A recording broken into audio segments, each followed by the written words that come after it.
La curiosité est un vilain défaut. Mamie, tu avais raison. Le problème, c'est qu'au moment d'une rupture amoureuse, la curiosité est le point d'orgue finalement de votre comportement. Salut, c'est JB de jbmarcilly.com et aujourd'hui, j'aimerais vous parler de ce que j'appelle la survivance du lien. Alors, qu'est-ce que c'est que ce monstre-là ?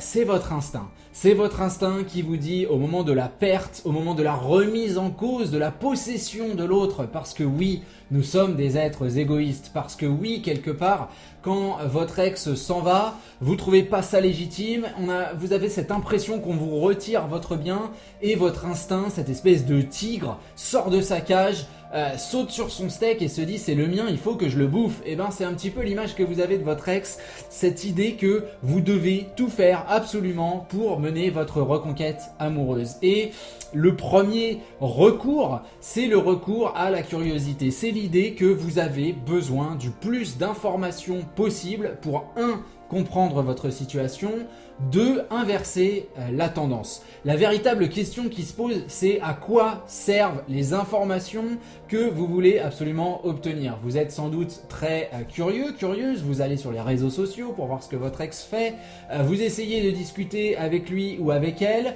pour comprendre les fameuses raisons de la rupture, pour sans doute faire votre deuil et puis pour surtout vous dire je vais revenir en force mon coco, je vais te montrer, je vais tout changer ce qui n'allait pas, je vais te présenter une liste de contre-arguments factuels décisifs qui vont me permettre de revenir en odeur de sainteté et là tu vas pas pouvoir me résister. Le gros souci c'est que ça ne fonctionne absolument pas comme ça. Comme vous le savez, on en parle très souvent sur cette chaîne YouTube ou sur le blog jbmarcilly.com.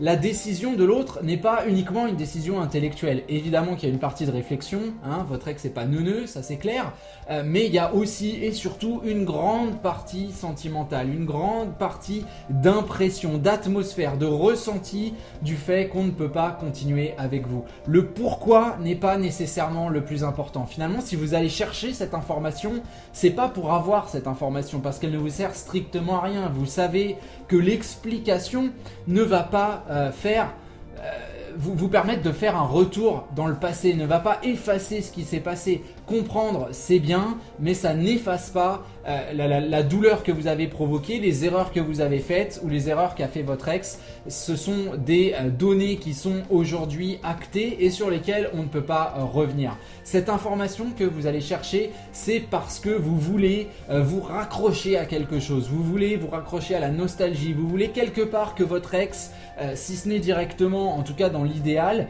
culpabilise vis-à-vis de la situation parce que votre focus il est sur l'injustice de ce qui se passe, il n'est pas sur vous, votre besoin de changement, il est sur votre ex et l'horrible chose qu'on vient de vous faire. Comment a-t-on pu oser vous quitter, vous laisser tomber, vous faire du mal? Et c'est là que les spots de lumière sont fixés, oubliant un petit peu que la situation telle qu'elle est, on ne peut rien y faire si ce n'est changer radicalement et l'accepter. Vous ne pouvez pas convaincre votre ex de revenir. Ça, c'est une certitude absolue. Vous n'allez jamais convaincre un ou une ex que sa décision manque de clarté, manque de pertinence. La personne face à vous pourra même vous dire oui, je pense que tes arguments sont justes, que tu as raison, mais ça ne me rend pas amoureux ou amoureuse de toi. On ne tombe pas amoureux de quelqu'un parce que son discours est intéressant et parce qu'il arrive à toucher à travers ses mots notre fibre et à nous faire inverser la tendance. Si c'était le cas, on viendrait avec vous pour 2 semaines et après on repartirait parce qu'on s'apercevrait qu'il n'y a pas de changement dans cette union. N'oubliez pas que votre ex est dans un pacte. Chercher du lien, c'est malheureusement stimuler de la nostalgie, c'est stimuler des choses qui ne servent absolument à rien. Le lien, il faut le couper le cordon comme on dit, pour créer quelque chose de nouveau. Je sais que c'est quelque chose qui est relativement souvent répété, mais c'est quelque chose qu'on oublie très facilement parce qu'on veut finalement faire penser à son ex à toutes ces choses qu'on a vécues, tous ces sentiments merveilleux qu'on a ressentis l'un pour l'autre. On veut qu'il ou elle se rappelle de ces images, que ces images lui brûlent les yeux, lui brûlent le cœur et que finalement il ou elle revienne nous dire bon, j'ai fait une bêtise, reprends-moi, repartons à zéro, etc., etc., etc. La rupture amoureuse est un principe totalement injuste. Vous avez raison, ce n'est pas quelque chose d'agréable, on est bien d'accord, c'est quelque chose qui est moralement dégueulasse, ce n'était pas prévu, ce n'était pas écrit dans les livres, ça ne devait pas se passer comme ça. Malheureusement, le fait est acté, votre ex est parti, votre ex ne veut plus vivre avec vous et ce qu'il faut changer, c'est justement le vous, c'est proposer quelque chose de différent. Ça passe par l'acceptation, par le lâcher prise, et qui dit lâcher prise dit effectivement refuser cette survivance du lien, parce que on est toujours qu'on l'accepte ou non, hein. Vous pouvez être en train de bouger votre tête en vous disant mais non mais tu dis n'importe quoi. De toute façon, au moment de la rupture amoureuse, vous êtes en recherche de liens, vous êtes en recherche d'informations. Beaucoup vont me dire mais ouais, mais c'est ça qui va me permettre mon changement. Alors je suis d'accord dans une certaine mesure. J'aimerais apporter un gros bémol à cette affirmation qu'on me lance souvent. On me dit, on débat, et j'adore les débats, donc il n'y a pas de souci, allez-y dans les commentaires si ça vous fait plaisir, ce sera avec joie que je vous répondrai. On me dit, j'ai besoin de connaître les raisons précises de ma rupture amoureuse parce que ça va me permettre de guider mon changement. Alors, c'est vrai qu'une certaine partie des raisons qui vont être invoquées par votre ex vont vous permettre de travailler sur vous. Si vous avez été un jaloux maladif, il est sûr et certain que votre prochaine relation avec votre ex ou avec quelqu'un d'autre ne peut pas se positionner vous pouvez pas vous positionner dans la même tranchée. Vous pouvez pas continuer à être jaloux et espérer être heureux. Ça, ce serait de la stupidité. On est bien d'accord. Vous savez qu'il va falloir bosser sur ces gros problèmes.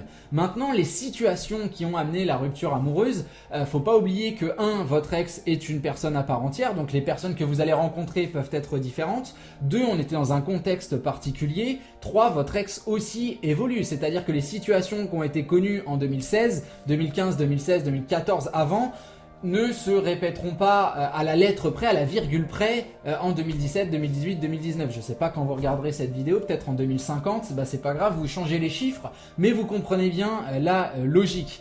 Savoir pourquoi l'autre part, c'est aussi penser que on nous a dit mot pour mot, à l'idée près, exactement pourquoi on est parti. Et ça, vous savez que c'est impossible parce que c'est un ressenti et exprimer un ressenti mot pour mot, c'est quasiment impossible. Je vous ai déjà parlé de Bergman qui nous explique ça de manière très très bien en nous disant que la pensée est pure et que la verbalisation de la pensée, c'est déjà un viol de son sens. Donc clairement, vous ne connaîtrez jamais à 100% les raisons précises, le ressenti exact de votre ex. Et c'est aussi ça qui me pousse à vous dire que la survivance du lien est quelque chose d'inutile. De vous dire j'ai besoin de ces raisons pour savoir comment m'améliorer, c'est faux. L'autre raison qui me pousse à vous dire ça, c'est que vous calquez sur ce que veut exactement votre ex pour lancer votre changement, bah, ça revient à devenir un morceau de plastique, quoi. Ça revient à devenir la poupée Barbie de ce que votre ex idéalise comme l'amant, l'amante parfaite. C'est extrêmement chiant d'être avec quelqu'un de parfait. On a besoin de challenge, on a besoin de défis, on a besoin d'imperfection, on a besoin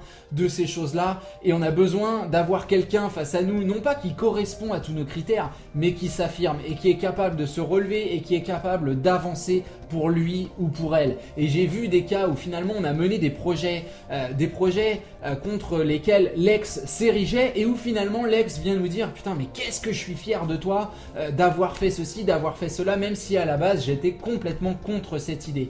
Donc c'est vraiment quelque chose que vous devez intégrer. Votre changement doit être un changement personnel et la survivance du lien, la recherche d'informations est quelque chose d'extrêmement nocif pour vous. Vous devez vous désolidariser de tout cela. Je sais que c'est plus facile à dire qu'à faire, c'est pour ça que je fais autant de vidéos, c'est pour ça que je travaille autant avec vous. D'ailleurs, il y a une newsletter qui est à votre disposition, qui est gratuite, sur laquelle vous pouvez cliquer à travers les liens du descriptif de cette vidéo, qui vous permet toutes les semaines de recevoir de nouveaux contenus, de nouvelles vidéos, de nouvelles réflexions pour continuer ce travail, non pas de détachement, parce que le but n'est pas de faire comme si vous n'en avez absolument rien à faire de votre ex, mais en tout cas d'un certain lâcher prise, d'une apparence de détachement et d'un raisonnement détaché. Voilà, je préfère dire ça plutôt qu'un détachement total. Encore une fois, le but n'est pas d'ignorer votre ex, mais de travailler absolument sur vous, de faire un voyage au cœur de votre psychologie, de vos émotions, de votre reconstruction. Et vous entendez bien que si tout cela est encore relié à qui vous étiez au moment de la rupture, à ce que vous avez fait comme erreur et à chaque décision, message ou réaction de votre ex, vous allez avoir énormément de mal à avancer. Voilà, je vous laisse discuter ce retour, cette vidéo à travers les commentaires qui sont en dessous. N'hésitez pas, un petit pouce bleu si vous aimez la vidéo, comme ça on continue notre travail ensemble dans la bonne humeur. Voilà, je vous dis à très bientôt et puis gardez la pêche jusqu'à la prochaine vidéo. Salut à vous!